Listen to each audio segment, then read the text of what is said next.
വീണ ഹാജരായിട്ടുണ്ട്. കൊച്ചിയിലെ ED ഓഫീസിലാണ് ചോദ്യം ചെയ്യുന്നത്.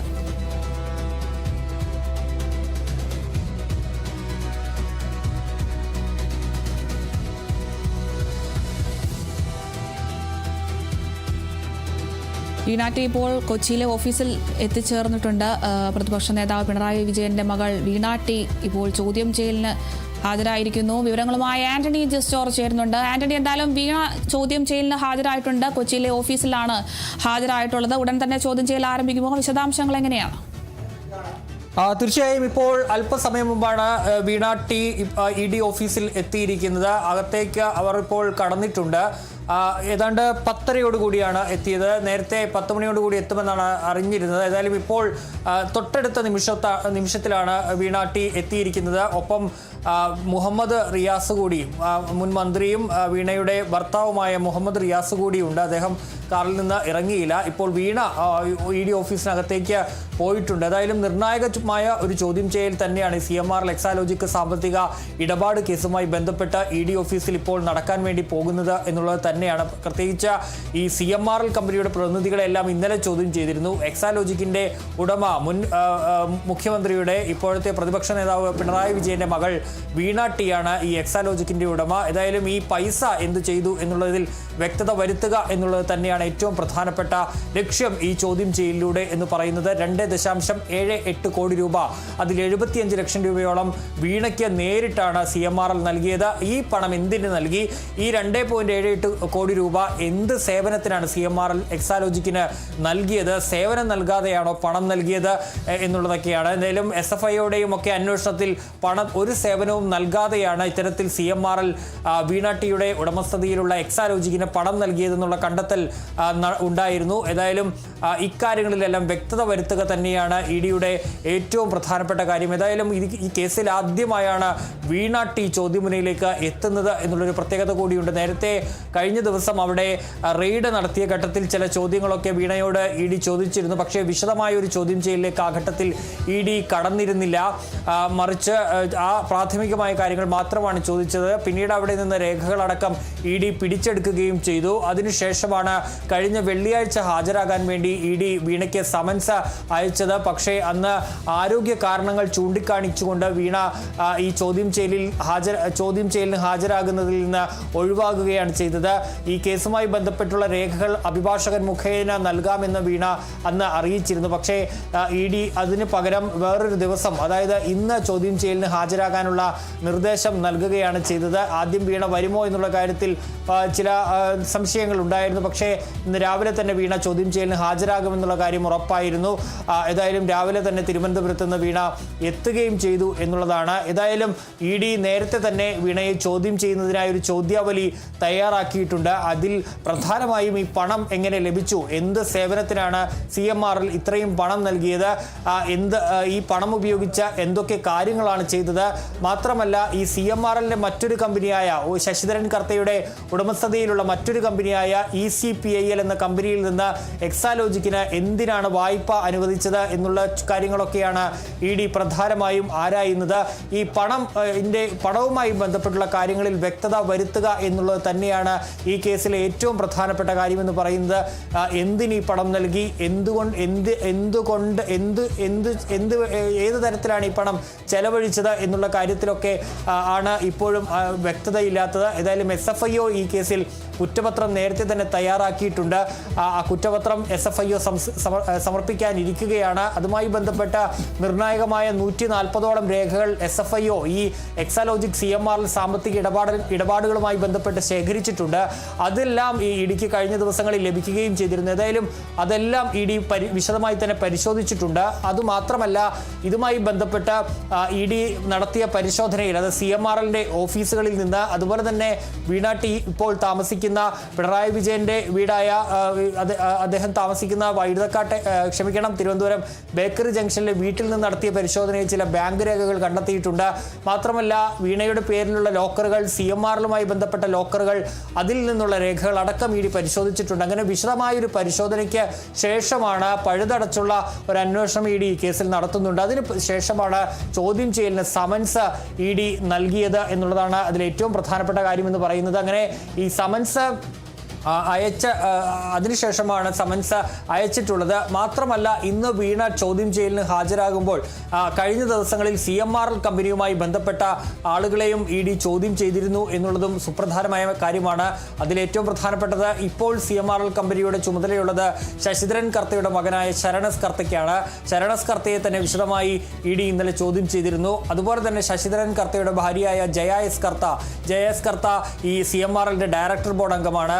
അതിനു മുൻപ് ഈ ശശിധരൻ കർത്തയുടെ മകൾ ഷിബി എസ് കർത്ത ഈ CMRLന്റെ ഡയറക്ടറും അതുപോലെ തന്നെ CMRLന്റെ സഹസ്ഥാപനമായ നിപുണ എന്ന കമ്പനിയുടെ MD-യുമാണ്. അങ്ങനെ ഷിബി എസ് കർത്തയെയും അതുപോലെ തന്നെ ഈ ശരണസ് കർത്തയെയും അതുപോലെ തന്നെ ജയ എസ് കർത്തയെയും ഒക്കെ വിശദമായി തന്നെ ED കഴിഞ്ഞ 2 ദിവസങ്ങളായി ചോദ്യം ചെയ്തിട്ടുണ്ട്. അപ്പോൾ അതുമായി ബന്ധപ്പെട്ടുള്ള വിവരങ്ങളും ED, അതായത് ഈ സാമ്പത്തിക ഇടപാടുകളുമായി ബന്ധപ്പെട്ട വിശദാംശങ്ങളും സാമ്പത്തിക ഇടപാടുകളുമായി ബന്ധപ്പെട്ടുള്ള മറ്റ് ഈ CMRLന് പറയാനുള്ള കാര്യങ്ങളുമൊക്കെ ED ഇതിനോടകം തന്നെ മനസ്സിലാക്കിയിട്ടുണ്ട്. അപ്പോൾ ഇതെല്ലാം വെച്ചുകൊണ്ടുള്ള ചോദ്യങ്ങൾ തന്നെയായിരിക്കും ഇന്ന് വീണ ടിയോടും ED ചോദിക്കുക എന്നുള്ളത് തന്നെയാണ്. പ്രധാനമായും ഈ പണം, ഈ 2.78 കോടി രൂപ അതെന്താണ് ചെയ്തത് എന്നുള്ളതാണ്. അതിൽ ഈ 75 ലക്ഷം രൂപ, ആ 75 ലക്ഷം രൂപ എന്ന് പറയുന്നത് വീണയ്ക്ക് നേരിട്ട് വീണയുടെ അക്കൗണ്ടിലേക്കാണ് നൽകിയത്. മറ്റ് ബാക്കിയുള്ള പണം നൽകിയിട്ടുള്ളത് അത് എക്സാലോജിക്കിന്റെ അക്കൗണ്ടിലേക്കാണ്. പക്ഷേ ഈ SFIOയുടെയും അതുപോലെ തന്നെ ആദായ നികുതി വകുപ്പ് സെറ്റിൽമെന്റ് ബോർഡിന്റെയും കണ്ടെത്തൽ എന്ന് പറയുന്നത് ഈ CMRL കമ്പനിക്ക് നൽകാവുന്ന തരത്തിലുള്ള സേവനങ്ങൾ ഈ IT കമ്പനിയാണ് എക്സാലോജിക്ക്. ഈ IT കമ്പനിയായ എക്സാലോജിക്കിന് അത്തരത്തിലുള്ള സേവനങ്ങൾ ഇല്ല. അതായത് CMRLന്റെ സോഫ്റ്റ്വെയറിനെ സപ്പോർട്ട് ചെയ്യാവുന്ന സോഫ്റ്റ്വെയറുകൾ അല്ലെങ്കിൽ അതുമായി ബന്ധപ്പെട്ടുള്ള IT-യുമായി ബന്ധപ്പെട്ട സാങ്കേതിക സഹായങ്ങൾ നൽകുന്ന അല്ലെങ്കിൽ അത്തരത്തിലുള്ള സോഫ്റ്റ്വെയറുകൾ CMRL ഉപയോഗിക്കുന്നില്ല. അത്തരത്തിൽ ഈ CMRL ഉപയോഗിക്കുന്ന സാങ്കേതിക വിദ്യ ഇത്തരത്തിൽ എക്സാലോജിക്കിന്റെ കയ്യിലുമില്ല. അപ്പോൾ എന്ത് തരത്തിലുള്ള സേവനം നൽകി എന്നുള്ളതാണ് പ്രധാനമായും ചോദിക്കുന്നത്.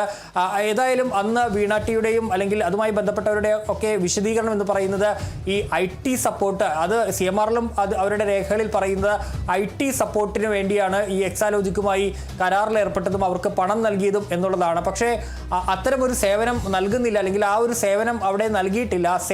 നൽകാത്ത സേവനത്തിനാണ് പണം നൽകിയത് എന്നുള്ളൊരു കണ്ടെത്തൽ EDയുടെ അന്ന് SFIOയുടെയും അതുപോലെ തന്നെ ആദായ നികുതി വകുപ്പ് സെറ്റിൽമെന്റ് ബോർഡിന്റെയും അന്വേഷണത്തിൽ കണ്ടെത്തിയിരുന്നു.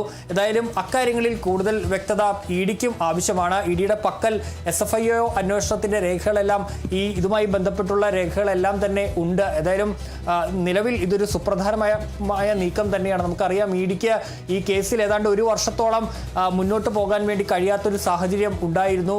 ഈ CMRL കമ്പനി ഹൈക്കോടതിയെ സമീപിച്ചതിനെ തുടർന്ന് അതിൽ വാദമൊക്കെ പൂർത്തിയായി കോടതി വിധി പറയാൻ 1 വർഷത്തോളം എടുത്തു. അങ്ങനെ കഴിഞ്ഞ മാസമാണ് CMRLന്റെ ഹർജിയിൽ ഈ അന്വേഷണം തടയണമെന്നാവശ്യപ്പെട്ടുള്ള ഹർജി സിംഗിൾ ബെഞ്ച് തള്ളിയതും അന്വേഷണം തുടരാമെന്ന് ഹൈക്കോടതിയുടെ സിംഗിൾ ബെഞ്ച് വിധിച്ചതും. അതിന് പിന്നാലെ ED ഈ പിണറായി വിജയൻ, ഈ വീണ ഇപ്പോൾ താമസിക്കുന്ന തിരുവനന്തപുരം വഴുതക്കാടുള്ള പ്രതിപക്ഷ നേതാവ് പിണറായി വിജയന്റെ വീട്ടിൽ ED പരിശോധന നടത്തി. അതുപോലെ തന്നെ അദ്ദേഹത്തിന്റെ കണ്ണൂരുള്ള വീട്ടിൽ ED പരിശോധന നടത്തി. ഈ CMRL കമ്പനിയുമായി ബന്ധപ്പെട്ട കേന്ദ്രങ്ങളിൽ പരിശോധന നടത്തി. എക്സാലോജിക്കുമായി ബന്ധപ്പെട്ട സ്ഥലങ്ങളിൽ പരിശോധന നടത്തി. അങ്ങനെ ഏതാണ്ട് 12-ലധികം സ്ഥലങ്ങളിൽ EDയുടെ പരിശോധന അന്ന് നടന്നിരുന്നു. അന്ന് ED രേഖകളെല്ലാം പിടിച്ചെടുക്കുകയും ഒക്കെ ചെയ്യുകയും ചെയ്തിരുന്നു. അതിന് പിന്നാലെയാണ് പിന്നീടും CMRL ഹൈക്കോടതിയെ ഡിവിഷൻ ബെഞ്ചിനെ സമീപിക്കുന്നത്. ഈ അന്വേഷണം സ്റ്റേ ചെയ്യണം, ഈ ഹൈക്കോടതി വിധി നിയമവിരുദ്ധമാണ് എന്നൊക്കെ ചൂണ്ടിക്കാണിച്ചുകൊണ്ട്. പക്ഷേ ഹൈക്കോടതിയുടെ സിംഗിൾ ബെഞ്ച് ഉത്തരവ് ഡിവിഷൻ ബെഞ്ചും ശരിവെക്കുകയാണ് ചെയ്തത്. അന്വേഷണം തുടരാൻ കോടതി നിർദ്ദേശം നൽകുകയും ചെയ്തു. അത് വലിയ തിരിച്ചടിയാണ് CMRLനും അതുപോലെ തന്നെ ഈ വീണ ടിക്കും ഉണ്ടായത്. അതിന് പിന്നാലെ സുപ്രീം കോടതിയിലേക്ക് പോകാനുള്ള നീക്കമൊക്കെ CMRL നടത്തുന്നുണ്ട്. പക്ഷേ ദ്രുതഗതിയിലുള്ള ഒരു നീക്കത്തിലേക്ക് ED പിന്നീട് കടക്കുന്നതാണ് നമ്മൾ കണ്ടത്. ഈ ഹൈക്കോടതി ഡിവിഷൻ ബെഞ്ചിന്റെ അനുമതി ലഭിച്ചതിന് പിന്നാലെ തന്നെ ED ആദ്യം സമൻസ് അയച്ചത് വീണ ടിക്കാണ്. വീണ ടിയെ ആദ്യം ചോദ്യം ചെയ്യാനാണ് ED കരുതിയിരുന്നത്. അതിനുശേഷം ഇന്നലെ മുതൽ തിങ്കളാഴ്ച മുതലായിരിക്കും ഈ CMRL ഉദ്യോഗസ്ഥരെ ചോദ്യം ചെയ്യാനുള്ള ഒരു തീരുമാനത്തിലേക്ക് ED എത്തിയിരുന്നത്. പക്ഷേ ആദ്യ ദിവസം തന്നെ വീണ ടി ചോദ്യം ചെയ്യലിൽ നിന്ന് ഒഴിവാകുകയാണ് ചെയ്തത്. അവർക്ക് ആരോഗ്യപരമായ ചില പ്രശ്നങ്ങളുണ്ട് എന്ന് ചൂണ്ടിക്കാട്ടിയാണ് അത്തരത്തിൽ അവർ ഒഴിവായത്. ഏതായാലും അതിനുശേഷം പിന്നീട് ബുധനാഴ്ച ഹാജരാകാൻ വേണ്ടി ആവശ്യപ്പെടുകയും ചെയ്യുകയായിരുന്നു. മാത്രമല്ല ഇതിൽ EDയുടെ ഡയറക്ടർ തന്നെ നേരിട്ട് കൊച്ചിയിലേക്ക് എത്തി ഈ അന്വേഷണത്തിൽ അദ്ദേഹം നൽകിയിരിക്കുന്ന കർശനമായ നിർദ്ദേശം എന്ന് പറയുന്നത് വേഗതയ്ക്കപ്പുറത്തേക്ക് പഴുതുകൾ അടച്ചുള്ള കൃത്യമായ തെളിവുകൾ ശേഖരിച്ചുള്ള ഒരു അന്വേഷണം വേണം എന്നുള്ള കാര്യമാണ്. അത് ഈ CMRL സുപ്രീം കോടതിയെ പോകാനുള്ള സാധ്യതയൊക്കെ ED മുൻകൂട്ടി കാണുന്നുണ്ട്. അപ്പോൾ അതിനെല്ലാം തടയിടുന്ന തരത്തിലുള്ള ഒരു അന്വേഷണം വേണം എന്നുള്ളതാണ് ED ഡയറക്ടർ രാഹുൽ നവീൻ കൊച്ചിയിൽ അന്ന് ഉന്നതതല യോഗം ചേർന്ന ദിവസം ഈ ED ഉദ്യോഗസ്ഥർക്ക് ഇതിൻ്റെ ഈ കൊച്ചി സോണൽ ED ഉദ്യോഗസ്ഥർക്ക് ഡയറക്ടർ നൽകിയ നിർദ്ദേശം എന്ന് പറയുന്നത്. അങ്ങനെ ശക്തമായൊരു അന്വേഷണം തന്നെയാണ് ED ഈ കേസിൽ നടത്തുന്നത്. ഏതായാലും ഇന്നിപ്പോൾ വീണ ടിയെ ചോദ്യം ചെയ്യുകയാണ്. ഇന്നലെ CMRL കമ്പനിയുമായി ബന്ധപ്പെട്ടുള്ള പ്രധാനപ്പെട്ട ആളുകളെ ചോദ്യം ചെയ്തു. ഇനി ശശിധരൻ കർത്തയെ ഇതുവരെ ചോദ്യം ചെയ്തിട്ടില്ല. അദ്ദേഹം ഇതുവരെ ഹാജരായിട്ടില്ല. ആരോഗ്യ പ്രശ്നങ്ങളുണ്ട് എന്നുള്ളതാണ് മനസ്സിലാക്കാൻ കഴിയുന്നത്. അതുപോലെ തന്നെ ഈ CEO അടക്കം ഈ CMRLന്റെ ഏറ്റവും മുതിർന്ന ഉദ്യോഗസ്ഥരുണ്ട്. അവരെ ചോദ്യം ചെയ്തിട്ടില്ല. അവർക്ക് വരും ദിവസങ്ങളിൽ, അതായത് നാളെ മുതൽ CMRLന്റെ മറ്റുദ്യോഗസ്ഥരെയും ED ചോദ്യം ചെയ്യും. അതിനുശേഷം ഈ ചോദ്യം ചെയ്യലിന്റെ അടിസ്ഥാനത്തിൽ കിട്ടുന്ന വിവരങ്ങൾ അതെല്ലാം പരിശോധിച്ച് ഇവരുടെ മൊഴികൾ അതുപോലെ തന്നെ SFIOയുടെ കയ്യിൽ കിട്ടിയിരിക്കുന്ന 140ഓളം രേഖകൾ, അതുപോലെ തന്നെ ഇവരുടെ ബാങ്ക് രേഖകൾ, അതായത് പരിശോധനയിൽ കണ്ടെത്തിയിട്ടുള്ള ബാങ്ക് അക്കൗണ്ടുകളുമായി ബന്ധപ്പെട്ട വിവരങ്ങൾ, അങ്ങനെ ഇതെല്ലാം പരിശോധിച്ച ശേഷമായിരിക്കും ED മറ്റൊരു നടപടികളിലേക്ക്, അതായത് അറസ്റ്റ് അടക്കമുള്ള തുടർ നടപടികളിലേക്ക് ED പോകാനുള്ള സാധ്യത ഉള്ളൂ. ആന്റണി, ഈ CMRL എക്സാലോജിക് സാമ്പത്തിക ഇടപാട് കേസിൽ ഏറ്റവും കൂടുതൽ പരമാവധി തെളിവുകളൊക്കെ ശേഖരിച്ചാണ് ED ഇപ്പോൾ അന്വേഷണം നടത്തുന്നത്. ഇപ്പോൾ തെളിവുകളെല്ലാം ശേഖരിച്ചുകൊണ്ടാണ് ഇന്നിപ്പോൾ ചോദ്യം ചെയ്യലിനും ഇപ്പോൾ വീണയെ വിളിപ്പിച്ചിരിക്കുന്നത്. വീണ എത്തിച്ചേർന്നിട്ടുമുണ്ട്. ഇന്നത്തെ ഈ ഒരു ചോദ്യം ചെയ്യലിൽ പ്രാഥമികമായി എന്തൊക്കെയായിരിക്കും ചോദിച്ചറിയുക? ഈ സാമ്പത്തിക ഇടപാട് മാത്രമല്ലാതെ സേവനം ചെയ്തിട്ടുണ്ടോ ഇല്ലയോ എന്നതുമായി ബന്ധപ്പെട്ട് എന്തെങ്കിലുമൊക്കെ ചോദിച്ചറിയുമോ? അതല്ല ഇതിനി ഒരു രണ്ടാം ഘട്ട ചോദ്യം ചെയ്യലൊക്കെ ഉണ്ടാകുമോ? നിലവിൽ നേരത്തെ തന്നെ, അതായത് ഈ സമൻസ് ഈ വീണയ്ക്ക് ED അയച്ചതിന് പിന്നാലെ തന്നെ ഒരു ചോദ്യാവലി ED തയ്യാറാക്കിയിരുന്നു. ആ ചോദ്യാവലിയിൽ പ്രധാനമായും ED ഉൾപ്പെടുത്തിയിരുന്ന ചോദ്യങ്ങൾ എന്ന് പറയുന്നത്, ഒന്ന്, ഈ 2.78 കോടി രൂപ എന്തിനാണ് നൽകിയത് CMRL എക്സാലോജിക് കമ്പനിക്ക് എന്നുള്ളതാണ് ഒരു ചോദ്യം എന്ന് പറയുന്നത്.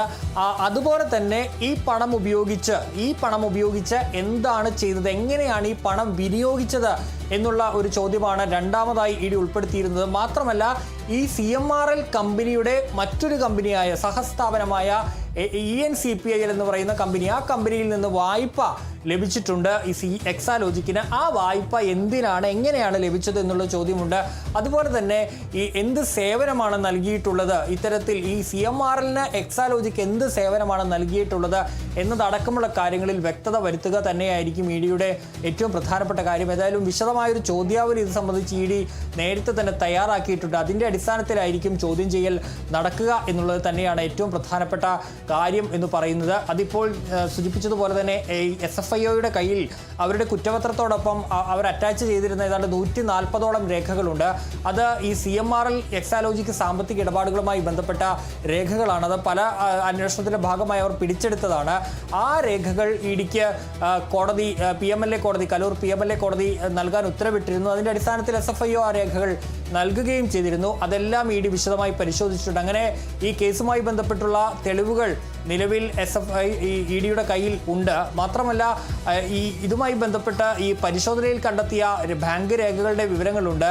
അതെല്ലാം വെച്ചുകൊണ്ടുള്ള ചോദ്യം ചെയ്യൽ തന്നെയായിരിക്കും ഈ ഘട്ടത്തിൽ ED നടത്തുക എന്നുള്ളതാണ്. മാത്രമല്ല, ഇന്നലെ ഞാൻ നേരത്തെ സൂചിപ്പിച്ചതുപോലെ തന്നെ ഈ CMRL കമ്പനിയുടെ ശശിധരൻ കർത്തയുടെ മകനായ ശരണസ് കർത്ത, ശശിധരൻ കർത്തയുടെ ഭാര്യയായ ജയായസ് കർത്ത, അതുപോലെ തന്നെ മകൾ ഷിബിഎസ് കർത്ത, എന്നീ 3 പേരെ ഇന്നലെ ഈ CMRL കമ്പനിയുടെ ഏറ്റവും പ്രധാനപ്പെട്ട 3 പേരാണ്.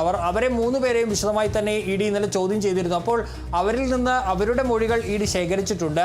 അതുപോലെ തന്നെ ഇന്നിപ്പോൾ വീണയോട് ചോദിക്കുമ്പോൾ വീണ പറയുന്ന കാര്യങ്ങളും അവർ പറയുന്ന കാര്യങ്ങളും ഒക്കെ ED വിശദമായി തന്നെ വിശകലനം ചെയ്യും. ഇതിൻ്റെ അടിസ്ഥാനത്തിലായിരിക്കും ഈ കേസിൽ തുടർ നടപടികളിലേക്ക് പോവുക. ഇനി ഇവരെയൊക്കെ ചോദ്യം ചെയ്യണമോ, വീണയെ ഇനി ചോദ്യം ചെയ്യണമോ, അല്ലെങ്കിൽ വേണ്ടയോ, അല്ലെങ്കിൽ അറസ്റ്റിലേക്ക് കടക്കണമോ, അങ്ങനെയുള്ള കാര്യങ്ങളിലൊക്കെ ഈ ചോദ്യം ചെയ്യലിന് ശേഷമായിരിക്കും തീരുമാനത്തിലേക്ക് എത്തുക. അത് ഈ വീണയുടെ ചോദ്യം ചെയ്യൽ മാത്രമല്ല, ഇനിയും CMRLന്റെ ഈ പ്രധാനപ്പെട്ട ഉദ്യോഗസ്ഥരെ ചോദ്യം ചെയ്യാനുണ്ട്. ഈ ആഴ്ച മുഴുവൻ ആ ചോദ്യം ചെയ്യൽ പ്രോസസ്സ് തുടരുകയും ചെയ്യും. അങ്ങനെ ഈ ചോദ്യം ചെയ്യലൊക്കെ പൂർത്തിയാക്കിയ ശേഷമായിരിക്കും, അതിനെയൊക്കെ വിശദമായി വിലയിരുത്തിയ ശേഷമായിരിക്കും ED തുടർ നടപടികളിലേക്ക്, ഇനി ചോദ്യം ചെയ്യലിലേക്കൊക്കെ പോകേണ്ടതുണ്ടോ എന്നുള്ള കാര്യത്തിലേക്കടക്കം EDയുടെ തീരുമാനം ഉണ്ടാവുക.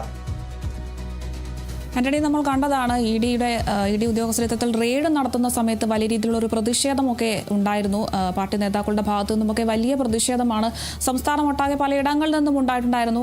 ഒപ്പം തന്നെ ഈ ഒരു ഇ ഡി ഉദ്യോഗസ്ഥരുടെ കാറുകളുടെ ചില്ലൊക്കെ തല്ലി തകർക്കുന്ന രീതിയിൽ ഈ ഒരു പ്രതിഷേധം മാറുന്നൊരു സാഹചര്യമുണ്ട്. അപ്പോൾ ഇന്നത്തെ ചോദ്യം ചെയ്യൽ ഇത്തരത്തിലൊരു പ്രതിഷേധം ഉണ്ടാകാനുള്ള സാധ്യത എത്രത്തോളമാണ്? പ്രതിഷേധത്തിനുള്ള സാധ്യത ഒന്നും തന്നെ ഇല്ല എന്നുള്ളത് തന്നെയാണ് ഏറ്റവും പ്രധാനപ്പെട്ട കാര്യം. നമുക്കറിയാം, ഇപ്പോൾ ആ വിഷ്വലിൽ നമ്മൾ കാണുന്നുമുണ്ട്, അത്തരത്തിൽ അവിടെ പ്രതിഷേധിക്കാനൊന്നും ആരും എത്തിയിട്ടില്ല. നമുക്കറിയാവുന്നതുപോലെ CPIM അക്കാര്യത്തിൽ നേരത്തെ തന്നെ നിലപാട്, അതായത് ഈ റെയ്ഡിന് പിന്നാലെ തന്നെ CPIM അവരുടെ നിലപാട് വ്യക്തമാക്കിയിരുന്നു. പിണറായി വിജയന് നേരെയുള്ള അത്തരത്തിൽ പിണറായി വിജയനെ ലക്ഷ്യമിട്ടുള്ള ആ ഇ ഡിയുടെ നീക്കങ്ങൾക്കെതിരെയാണ് CPIMന്റെ പ്രതിഷേധം എന്ന് പറയുന്നത്. അതിനപ്പുറത്തേക്ക് ഈ കേസിൽ, അതല്ലെങ്കിൽ ഈ വീണ ടിയുമായി ബന്ധപ്പെട്ട കേസിൽ CPIMന് അല്ലെങ്കിൽ അതിൽ CPIM ഇടപെടുന്നില്ല എന്നുള്ള കാര്യം. പക്ഷേ പിണറായി വിജയനെ ലക്ഷ്യമിട്ടുള്ള ഒരു അന്വേഷണത്തിലേക്ക് ഇ ഡി പോയാൽ, അല്ലെങ്കിൽ അത്തരത്തിൽ ഇ ഡിയുടെ ഒരു നീക്കം പ്രതിപക്ഷ നേതാവ് എന്ന നിലയിൽ അദ്ദേഹത്തെ ലക്ഷ്യമിടുന്നത് പല തലത്തിൽ വരുന്നുണ്ട്. അപ്പോൾ അതിനെതിരെയുള്ള പ്രതിഷേധമാണ് CPIM നടത്തിയതെന്നാണ് അവർ പറഞ്ഞിട്ടുള്ളത്. ഏതായാലും വീണ ടിയുടെ ബന്ധപ്പെട്ട് പിന്നീട് ഈ സമൻസ് അയച്ച ഘട്ടത്തിലൊന്നും തന്നെ ഒരു പ്രതികരണത്തിന് CPIM തയ്യാറായിരുന്നില്ല. അത് കേസുമായി ബന്ധപ്പെട്ട കാര്യങ്ങൾ എന്നുള്ള പ്രതികരണമാണ് ഈ CPIMന്റെ ഭാഗത്ത് നിന്ന് ഉണ്ടായിട്ടുള്ളത്. നമുക്കറിയാം, അതുമാത്രമല്ല, ഈ റെയ്ഡ് കഴിഞ്ഞ് തിരുവനന്തപുരത്ത് നിന്ന് മടങ്ങിയ ഇ ഡി സംഘത്തിന് നേരെ CPIM പ്രവർത്തകർ ആക്രമണം നടത്തുന്നത് നമ്മൾ കണ്ടതാണ്. ആ വണ്ടിയൊക്കെ തല്ലി തകർക്കുന്നതും പിന്നീട് പ്രധാനപ്പെട്ട തിരുവനന്തപുരത്തെ പ്രധാനപ്പെട്ട നേതാക്കളടക്കം ഇപ്പോഴും ആ കേസിൽ ജയിലിൽ കഴിയുകയാണ്. അപ്പോൾ അത്തരത്തിൽ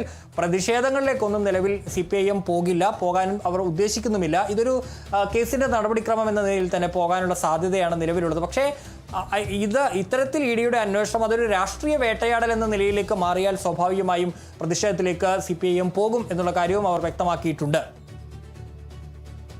ശരി, വ്യക്തമാണ്. എന്തായാലും CMRL എക്സാലോജിക് സാമ്പത്തിക ഇടപാട് കേസിൽ പ്രതിപക്ഷ നേതാവ് പിണറായി വിജയന്റെ മകൾ വീണ ടി ചോദ്യം ചെയ്യലിന് ഹാജരായിട്ടുണ്ട്. കൊച്ചിയിലെ ഇ ഡി ഓഫീസിലൊക്കെയാണ് ചോദ്യം ചെയ്യൽ നടക്കുക. നമുക്ക് ഇതേ വാർത്തയിലേക്ക് തന്നെ